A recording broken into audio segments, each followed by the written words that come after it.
Alright guys, I got my Harbor Freight motorcycle tire changer here. Done some modifications to it. Show you what I did. You got the base part, 39 bucks. You got the top part, 39 bucks. If you got the coupons, you can get it for as low as 29 bucks a piece. So about 60 bucks for it.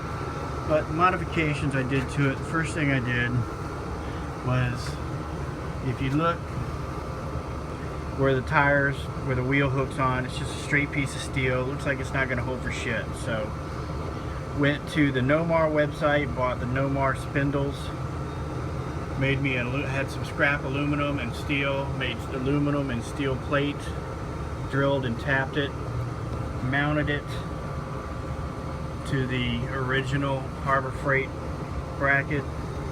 Here's the other one, give you a little better view of it. So I did that. That's where the rim grabs the spindles. But what you also have to do is because the spindles move everything forward a half an inch, you got to drill this hole right here and move it back a little bit so the distance to the center post is still correct.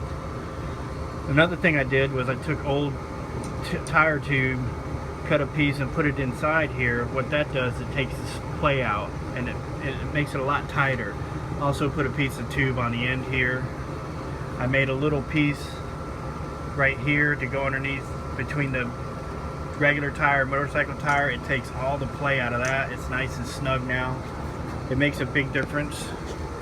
Another thing I did, I put rubber tube on the upper bar, put rubber tube on the crossbar. It takes the play out of that, so it actually holds a lot better now. One modification you're going to have to do is the center post. It does not, the original post that comes with the threads in does not go through a Harley rim without taking the bearings out. So you have to buy you a piece of steel rod. This piece, I can't remember how thick it is, but it wasn't $5-6 bucks. You just cut it to size. And that's pretty much all the modifications I did to it.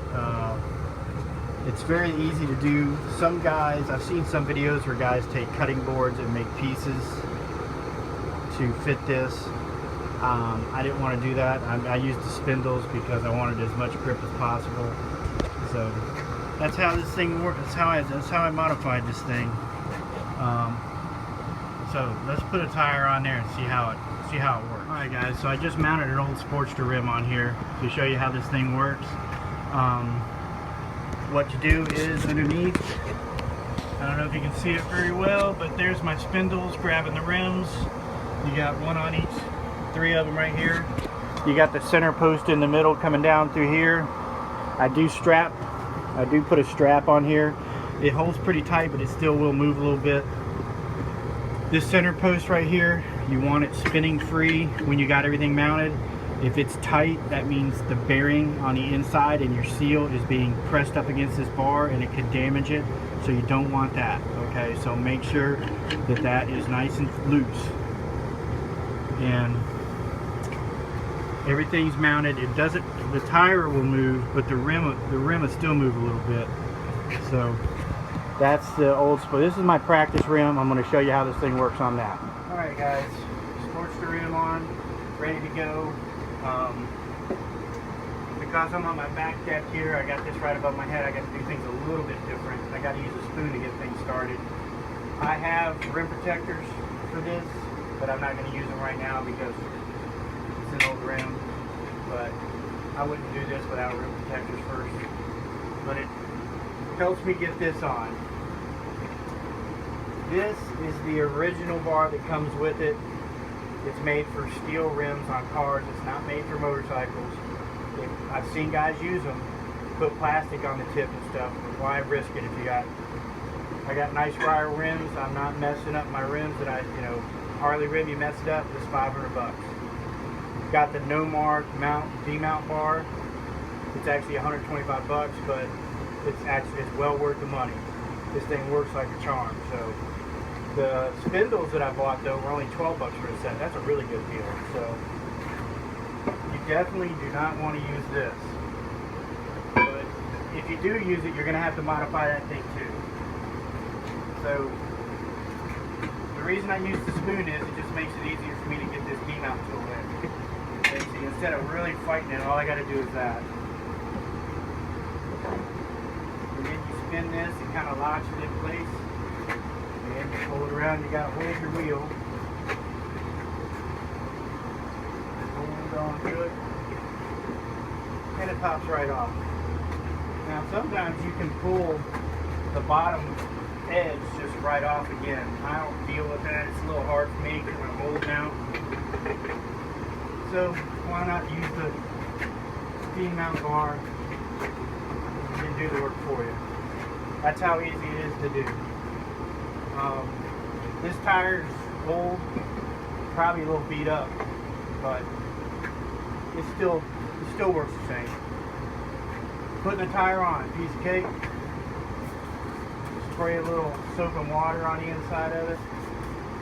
Nomar makes a really good vegetable-based paste that they use. Sometimes you don't even need the bar, you can just plop it right on. But if you buy the brand of tires that are really tight or hard to put on, they make this vegetable paste you put on the inside that makes it real easy. So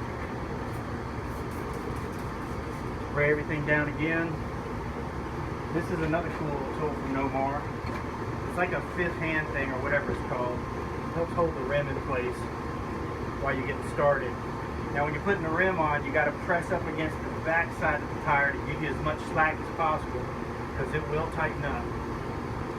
This thing you use your body on. If you're a big guy like me, it's kind of easy. But if you're thin, if you're skinny, you might have to practice a little more. So, because what you're going to do is you're going to press up against this thing and use your body weight. So you get started. You're going to have to hold this handle, push up, and use your body weight to get things going too. Now when you get it halfway around, it gets really tight right here. So this is where you press up against it, and you get this tire down into the wheel well, it loosens this part up.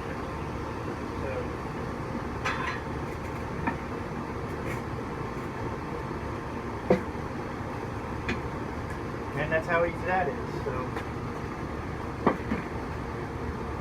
you take your wheel thing out, a couple, and it's back on.